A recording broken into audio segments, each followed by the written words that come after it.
Yá'át'ééh. Good morning, my relatives. Mark Charles. It is Tuesday, April 30th, the last day of April, believe it or not. And after a 2 week of travel and catch up on work, I'm back with my second cup of coffee. And I wanted to sit down and just talk about a few things before the month ended. But yeah, it's good to be back. I'm excited to have a discussion with folks this morning and talk about a few things that have been going on. But before I begin, let me just do as I always do and acknowledge that I'm speaking to you from Piscataway lands. My people, the Navajo people, call this area Washington, Washington, D.C. But I want to honor the Piscataway as the host people of these lands. I want to thank them for their stewardship of these lands and just state how humbled I am that I'm living and walking and breathing on these lands today. So yeah, I've been gone for about 2 weeks. I think my last second cup of coffee was on the 19th, if I remember correctly, which was almost 2 weeks ago this week. But I had some travel planned. I was able to do a lot of really good things. I went to Phoenix, and in Phoenix, I attended the premiere of a documentary that I'm a part of. It's called Bad Indian: Hiding Out in Antelope Canyon, and it's a story about a native Navajo people who, one family particularly, who kind of avoided the long walk by hiding out in the canyons up near Page, Arizona, and some of their story, including the boarding schools and obviously the genocide of Abraham Lincoln on our Navajo people. And it was really good to be there. I was really grateful to spend that time in Phoenix. I took a few photos while I was down there. This is a photo of me with some of the crew of the film company. So some of the people who were there at the filming and people who were part of the filming. And then this is myself and Logan, who is the person furthest from me. It was him and his family who funded, and really it's their story, the story of their family. And then Paul is more in the middle, next to Logan, and he is a Navajo elder and a cultural consultant. And then Joe is the person right next to me. He was the director of the film. And I think the thing I was most, I mean, it was fascinating to be there. I've been interviewed a lot. I've been on newspapers and been on TV a few times, but this was the first time seeing myself on a big screen. And it was a different experience. It was fun to be there, and it was fun to hear the crowd react to the documentary. Our documentary was one of the most popular ones at the film festival in Phoenix. We had 4 showings. Almost all of them were sold out. In fact, they had to add a 4th showing because there were so many people who wanted to see it. And so it was really fun to be there. And then after every showing, we had a short Q&A. And since I'd already introduced myself in my Navajo traditional way on the documentary, when they kind of introduced us in the Q&A, I just said, "Hi, yeah, I'm Mark. I'm the one who destroyed your image of Abraham Lincoln." And because they actually included that part in the documentary where I talked about it was Lincoln's policies to not only do the long walk, but also the other genocides as he was clearing the route of the Transcontinental Railway. And it was, I think I was most impressed by how the dialogue from the documentary led directly into the very same type of Q&A that I would have after most of my presentations, talking about the doctrine of discovery. And so there was a lot of questions that came up that I just felt very, very comfortable engaging with the audience with, because talking about common memory, talking about some of the atrocities that happened, and just going more in depth to the background, talk about how do we move forward, what's the next steps, and all these other things. And it was a really good time. I really hope so. The way that they're going to release this documentary, they're not going to. They're trying to get exposure through the film festival circuit.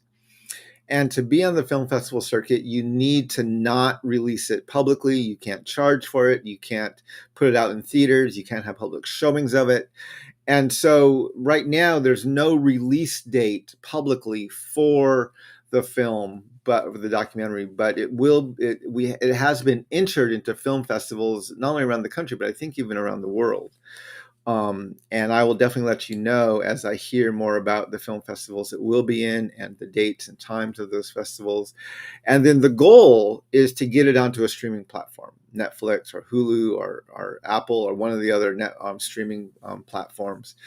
And based on the response we got at the film festival in Phoenix, I think there's a good chance. I don't know, nothing's certain, but I think it seems like there's a lot of interest in having the dialogue that this film is presenting. So anyway, it was great to be there. I was very, very grateful to be down in Phoenix, and we had 3 days of being at that film festival. And then I flew from Phoenix to Gallup. I actually flew in a small little airplane. It was more like a charter plane. It was a small plane, but it was very nice. There were about 6 of us sitting in the plane. I think there were 7 of us. I think it held 8. But it looked like a charter plane. And so I sat down and everyone was kind of talking. And I said, hey, why don't we all introduce ourselves and get to know each other? And we can just pretend like we're a bunch of friends who chartered a plane. And so we kind of talked a little bit and got to know each other a little bit. But it was a fun flight going from Phoenix into Gallup.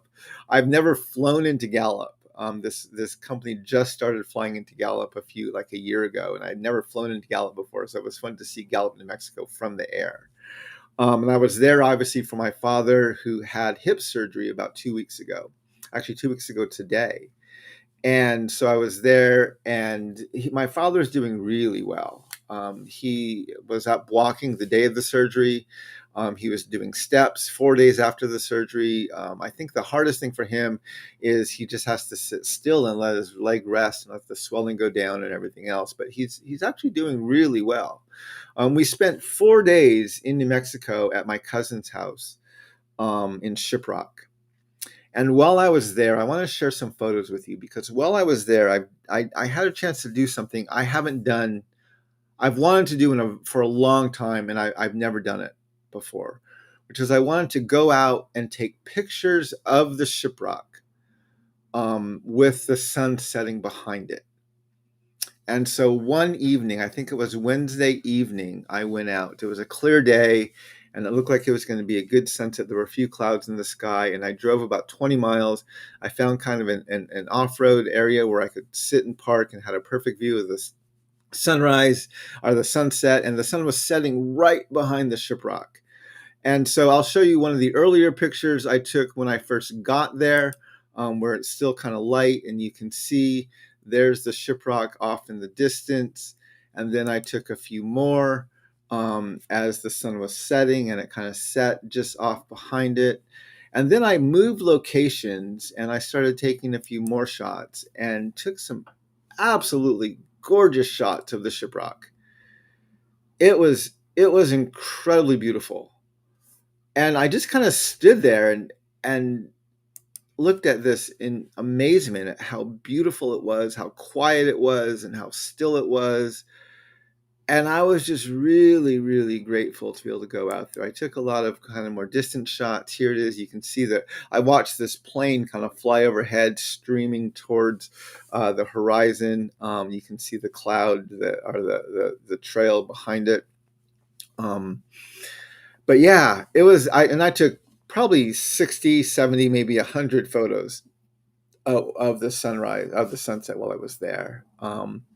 I'm probably going to use them. There's a company I've used. I've done this in the past where I've taken some of the photos I take, and then for Christmas and birthdays, I give them to family and friends as puzzles, or even as just printed photos.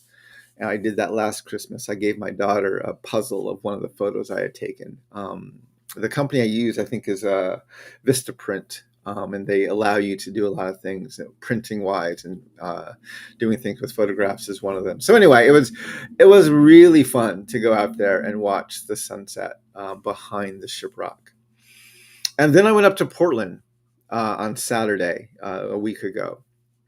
And in Portland, I had 3 events that we pulled together really quickly. I preached in a church on Sunday morning, and I gave a talk at another church Sunday afternoon regarding my content on decolonizing faith.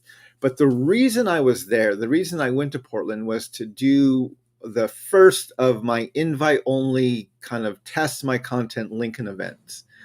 As you know, I'm working on creating a 75-minute presentation on Abraham Lincoln to really try to take it nationally. I'm modeling it off of some of the comedy of Hannah Gadsby, who does a really fantastic job of attacking the patriarchy, giving her personal story, and weaving comedy through her presentation. I've watched Nanette and Douglas and a few other of her presentations, and that's what really inspired me. That I was thinking, how can I get this content out to a broader audience? And so I decided I was going to take my Lincoln content, put it into a 75-minute public presentation, not necessarily for a Christian audience, but one that I could take nationally and take to audiences and just go out and engage people and really look at not only who Lincoln was and what he did, but what does it say about us as a nation that we hold him as our greatest president. And I wanted to weave a comedic thread through it. I can't do comedy, right? I'm not a comedian, but I tell some jokes in some of my presentations. I can get a laugh here and there. And when I'm not up lecturing about the doctrine of discovery, I'm actually kind of lighthearted a little bit. And so I thought, I want to weave a comedic thread through it. And over the past several months, I've tried to bring a comedic thread. I've tried it in some of my presentations. And one of the first lessons that I learned was I was at one presentation and I was going to kind of try to put a little bit of some funny lines and statements in the middle of one of my presentations where I thought it would fit fairly well. And as I got closer and closer to that point in my presentation, I realized if I did that, I was going to completely ruin the moment and lose my audience. And so I realized if I want to have a comedic thread that goes through a presentation, I need to introduce it early and really set a stage where people can feel free to laugh early on, so that when I kind of pull those threads later, I can bring them back to some laughter later in the presentation. And so, right, I don't do this regularly. This hasn't been a normal part of my public presentations. And so I knew I needed to practice. And so my goal is over the course of 2024, I want to hold 10 to 15 of these invite-only, small audience, closed-door presentations. My goal is to have anywhere from 15 to 30 people in the room, maybe even up to 40.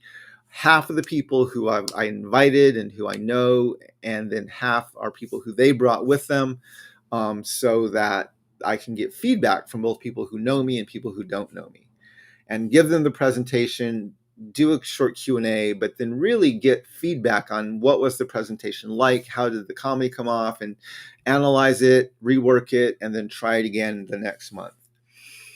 And so I've been hoping to do this first one for almost a year. It was a year ago, my assistant and I were talking about trying to schedule this. And I kept putting it off and putting it off and putting it off. And finally, I'm like, I have to just do it. I have to go out and do it. And I think I was nervous. I was nervous to go out and try and do this because it's something I've never done before. And even when I was there, I was with my friend Leroy Barber, and we were kind of setting up. He runs a coffee house in Portland, and it's called Grinds and Vines, I think, coffee and wine. And we were setting up the coffee shop, and I was kind of going over my emotions before. And I thought, I never feel this, but I'm like, I feel nervous. And I never feel nervous going up in front of an audience. Like, that's not something I experience. I've done it so many times. I don't even think about it. It's almost second nature. And I was getting ready for this. I'm like, I actually feel nervous. And it's because of trying to, and I was confident with the Lincoln content. It's how do I weave a comedic thread through it? How do I use laughter to be even more blunt and more honest with the content? And not to use laughter to kind of mock people or to make fun of people, but to really ask questions of what does it say about who we are as a nation that this is who we hold up as our greatest president. Both some self-criticism as well as some national criticism. And so I was fairly nervous. And the presentation, right? I started out where I just kind of did 10 minutes, and I had several threads I wanted to put out there, kind of comedic threads I wanted to try to kind of, I knew there weren't going to be big laugh moments at the beginning, but I thought I might get a few laughs and then be able to pull on those threads later in the presentation, to bring it back around a little bit more. And so I talked for just 10 minutes at the very beginning. And I gave myself, I had someone time me. I said, I want a hard stop at 90 minutes. I said, I can't just go on for 2 hours or even longer if I'm not done with all my content yet. So I said, I need to tell me when it's 75 minutes and then give me a hard stop at 90 minutes. And so I kind of did the intro, and I gave my trigger warning, and I kind of set it up and put out some of my comedic threads I could pull on a little bit later. And then I came back and I started going through the Lincoln content, and I was going through the white supremacy content, chapter 9 of my book, if you know that content. And I gave a few more in-depth analysis, and I talked about things a bit more in detail than I'd done before, just to try out a few different things. And I stayed longer on the content than I normally would, and I ran out of time. The hour ended, or the 75 minutes ended, and I was barely halfway, 3/4 of the way through the white supremacy Lincoln content. I hadn't even got to the native content yet, and I hadn't pulled any of my comedic threads. And so I kind of wrapped it up and ended at 90 minutes, but I never came back to any of the threads I had put out there, and I didn't even get to the whole second half, just barely mentioned the genocide and the ethnic cleansing of Abraham Lincoln as he was clearing the way for the Transcontinental Railway. And so I felt very disappointed that I didn't finish all of that. And I felt disappointed I didn't have the space to kind of go back and pull back on some of those comedic threads I had laid out earlier in the presentation. And so I was a little disappointed, and the audience agreed. They're like, yeah, I mean, the content was great, right? I mean, you hear this content and it's very sobering. And so that part was good. They were a bit confused by the intro because I never came back and pulled those threads at the end. And it was very clear. Yeah, I didn't weave the comedy through it at all like I had intended or planned to. But they said, we see, there were a few people who were really thinking about it. They said, we see what you were trying to do, and there's a lot of potential. They're like, it feels like you're close. You just have to bring it back around. And there's a lot of ways that you can do this. And so I wasn't thrilled with the presentation. I was overjoyed that I did it because I had been putting it off for a year until I actually did it. And then the feedback I got was absolutely invaluable. And so I came back with so many notes and so many thoughts and so many ideas, and I'm really looking forward to. I haven't scheduled my next event in the month of May, but I am going to schedule another event somewhere around the country in May. And I'm going to go out and do something like I did in Portland, like go out to do the Lincoln presentation and get the audience there, and then maybe preach in a church and do something else around decolonizing faith while I'm there, just to kind of get that in front of audiences a little bit more as well. And so for people who follow me who subscribe to me on Patreon, the people on Patreon, I am giving, I tell people, if you subscribe to me on Patreon and I do one of these events at a place that's local to you, you will get an invitation to come. My subscribers on Patreon will get an invitation to come and to be a part of that if I bring it to a place near their city. And so if you want to kind of be even on the inside loop and kind of ensure if I come near you, that you'll get an invitation to come to one of these closed door events or invitation only events, then you can subscribe to me on Patreon. And tonight on my Patreon, I'm doing my monthly Q&A. It's kind of a ask me anything type session. We talk about the book, we talk about presentations, we talk about future travel plans or future events I have coming up. It's just a great time to engage with stuff I talk about in my second cup of coffee or in my book or other things. So if you would like to join that Q&A tonight, you can subscribe to the Ask Questions tier of my Patreon, and beginning on tonight at 8 p.m., we will be doing that Q&A on Patreon. It's done over a Zoom call normally. So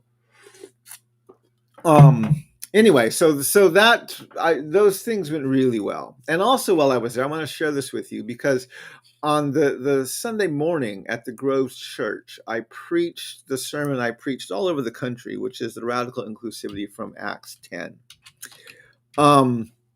And I want to share that with you. They recorded it. It's up on their website. It has about 100 views so far.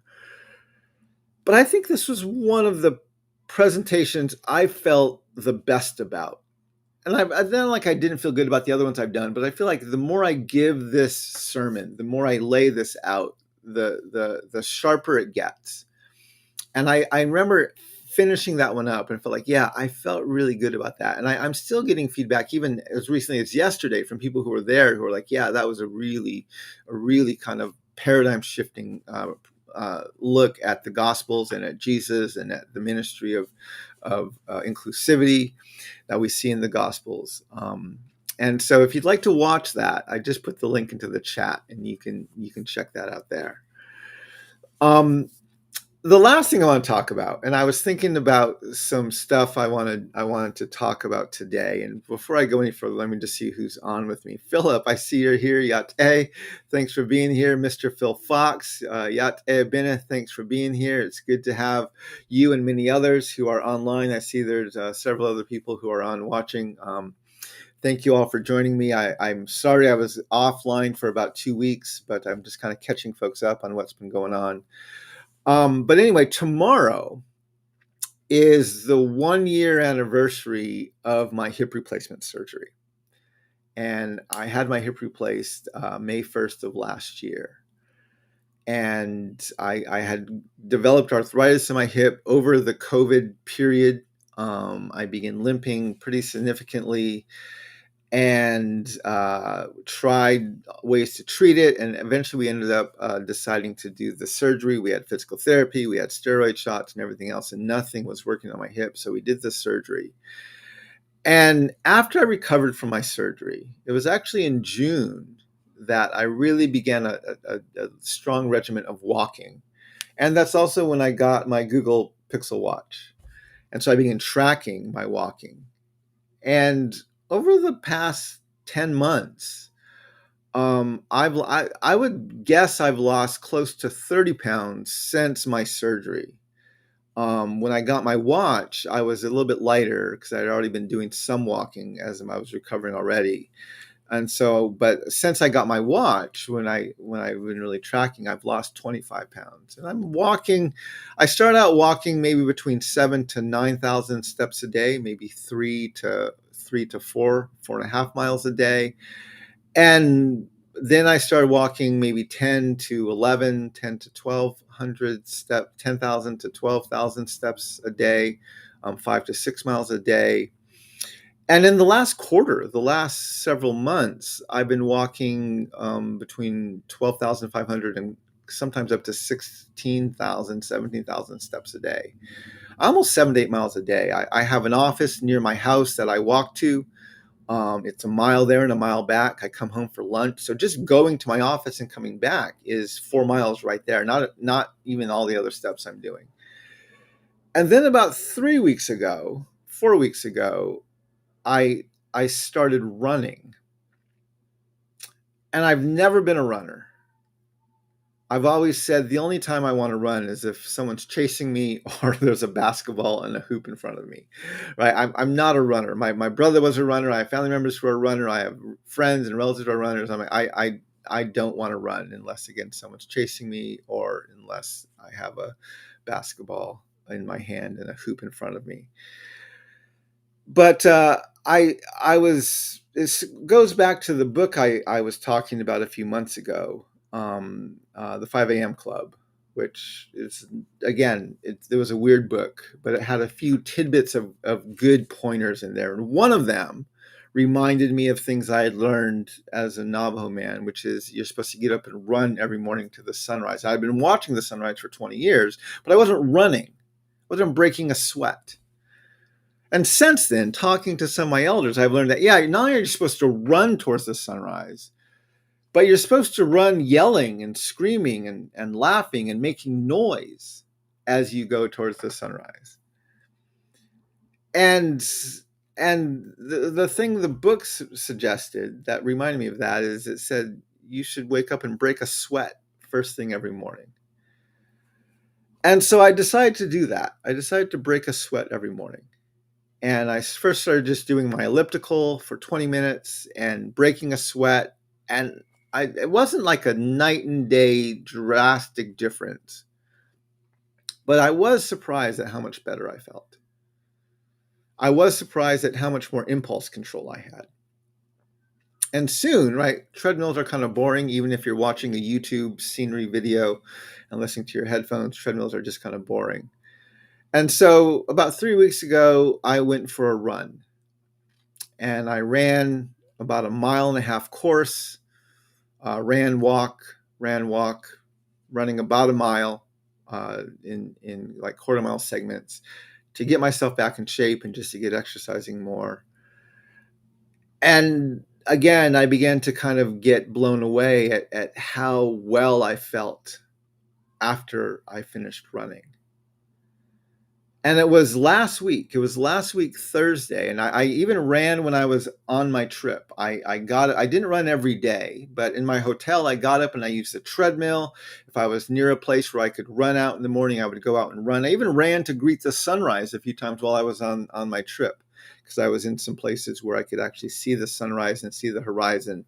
And so I ran to greet the sunrise. And so I started running. And then last week, I had what I would call for the first time what people, friends, family, my brother used to describe to me as the runner's high, where I came back from my run and I just felt elated. I felt not just physically well, I felt psychologically, mentally, emotionally just on top of the world. I remember just coming into the house beaming. I took my shower and got my stuff ready, took my daughter to school, hung out with my wife for a little bit, talked with her about the day, went to my office. I get to my office, I'm still beaming. One of my coworkers, one of the people working there said, "Hey, how you doing?" I'm like, "I am fantastic." I had never experienced that, what people had called to me before, that runner's high, that runner's euphoria, whatever it's called. And I experienced it for the first time last Thursday. And I wanted to understand more about it. And I also wanted to figure out, what do I need to do to protect myself? Because most people who run get injured, right? Foot injuries and leg injuries and knee injuries and hip injuries. And I'm running on a false hip. And so I need to be very careful. And so I wanted to read a book about running to understand more of what's going on with running. And I looked around at a bunch of different books, and I decided to read this one. It's by Christopher McDougall. It's called Born to Run. And this book is about ultra marathon or ultra running. Literally running 50, 70, 100, 150 miles at a time. And I started last week, and I'm almost finished with it. And I'm going to talk about it more in depth later, but the book is mind-boggling to me, because it doesn't just talk about the value of running, going back to indigenous peoples, both modern day, who, again, whether it's Navajo people living off the grid or whether it's tribes in Mexico who are off in the middle of nowhere, right? How running is still a vital part of their traditional culture. But it goes into the science and the physiology of how the human body was made to run.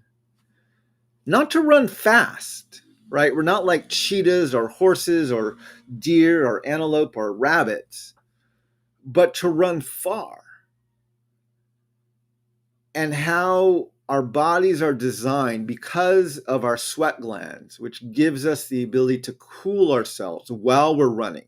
Most animals that run only can cool themselves, or primarily cool themselves by breathing, which gives them an upper limit to how long they can run. And humans, we can cool ourselves not only by our breathing, but by our perspiration and our sweat. And what that does, and because we're standing upright and we can fill our lungs with air, which gives us more ability to burn calories and to propel ourselves forward, we're not the fastest, but we definitely can run great distances. And how so it talks about how the human body is designed to do that. And it kind of blew me away. I'm still pondering it. It talks about the foot. It also has several chapters on how a lot of specialized shoes actually hurt our feet more than help our feet, because of the support they offer, because of the cushioning that they give. They don't actually protect the jarring of your bones, according to what the book says, but they make it feel less jarring, but it still has the same impact. And our feet are actually very finely designed to handle our running. And since the invention of the running shoe, people have been running on their heel to their toe to get a longer stride, which is one of the advantages of the running shoe. But long distance ultra runners and indigenous people who run, oftentimes they run barefoot or with nothing else, but they run on your toes.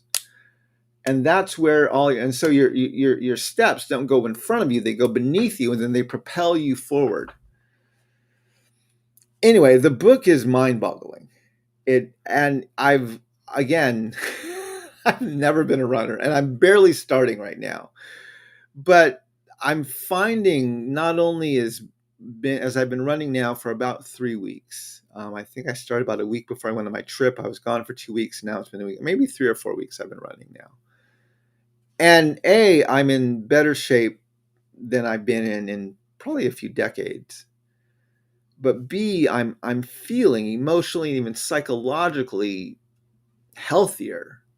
Not that I was depressed or anything beforehand, but I just feel much more on top of things than I felt in a really long time.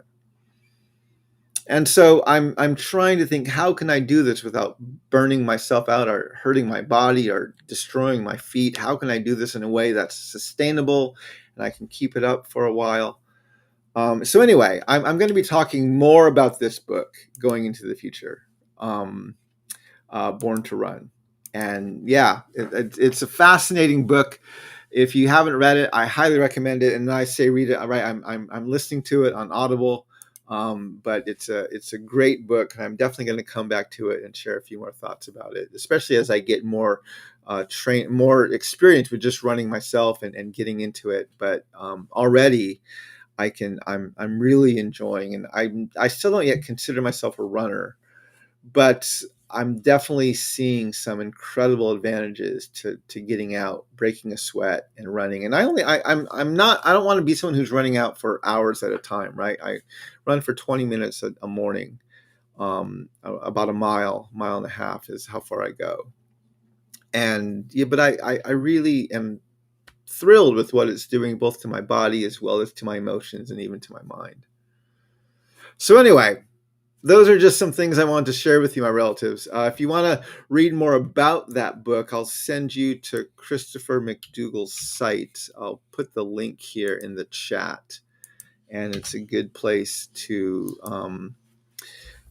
learn more about the book. You can buy the book anywhere. It's on Audible. It's you can buy it from Amazon. You can get it at your local bookstore. It's a very popular book. I tried to check it out from our local library, and there was like a 6-month waiting list to get it, so I had to buy it. But yeah, it's a really good book. And if you're not feel like you're ready for running, right? I've been walking for a year now, like intentionally getting out and walking. And I found this article. It was actually on my social media stream, and I had to search for where it actually came, but it was on GQ. It's called "How Fit Can You Get from Just Walking?" And right, because I lost well over 20 pounds in the past year, past 9 months, just from walking. And walking is incredibly healthy, and it's much easier on your body because your feet never leave the ground, right? You're not in the air and then landing on the ground. You're always on the ground. You're just putting one foot in front of the other. Walking is actually a really, really good exercise. One of the points this article makes is walking can absolutely help you with weight loss and being healthier and just longevity and all those types of things. They said, but it's not going to kind of sculpt your body. So right, if you're trying to get to look better in a swimsuit, or if you're trying to like get a beach body or trying to get a build, walking is not going to get you there. One of the things the article said is if your body's shaped like a pear, walking may help you look like a smaller pear. But it's not going to kind of sculpt your body. And I would say that's true, right? That's been my experience too. Not that I'm doing any sort of weight, or I'm not trying to sculpt my body either, but I'm definitely can tout the benefit of walking after walking for this past year. And the way I do it is I just try to make walking a part of my day, right? I love the fact that I live in DC. I'm 2 miles from the capital. I'm near a major kind of commercial center. My office is a mile away. I have 3 grocery stores a mile away. There's tons of restaurants and coffee shops a mile away. If I didn't have to drive my daughters to the metro every morning, my life is literally all within walking distance. And because of that, I've actually made a pattern of just walking. I walk to my office. I never drive there.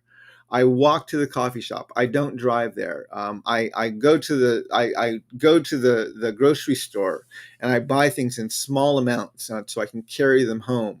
I do one major grocery order a week that gets us kind of stocked up for the week, and then the fruits and vegetables and the things that I need on a more daily basis, I buy those by walking to the grocery store when I'm walking home from my office and things like that.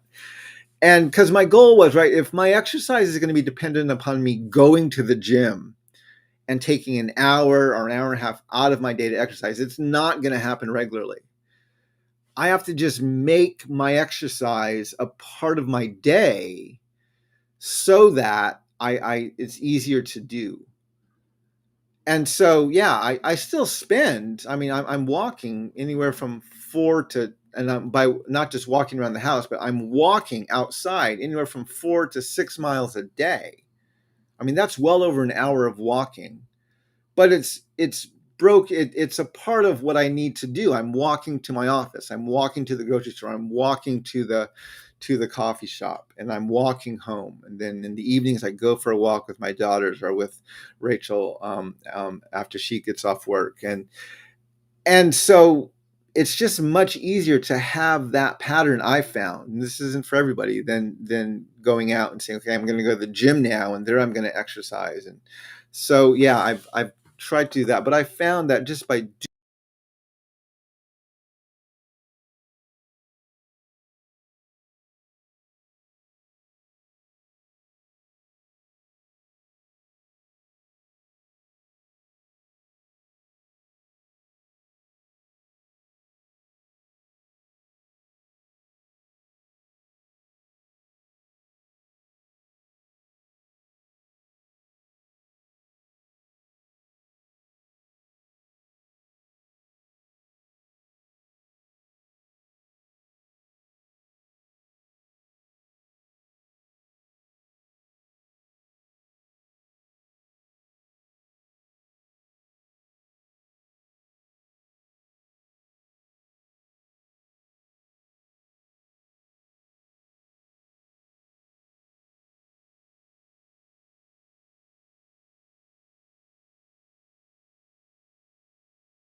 the emotions and the mental part of it all.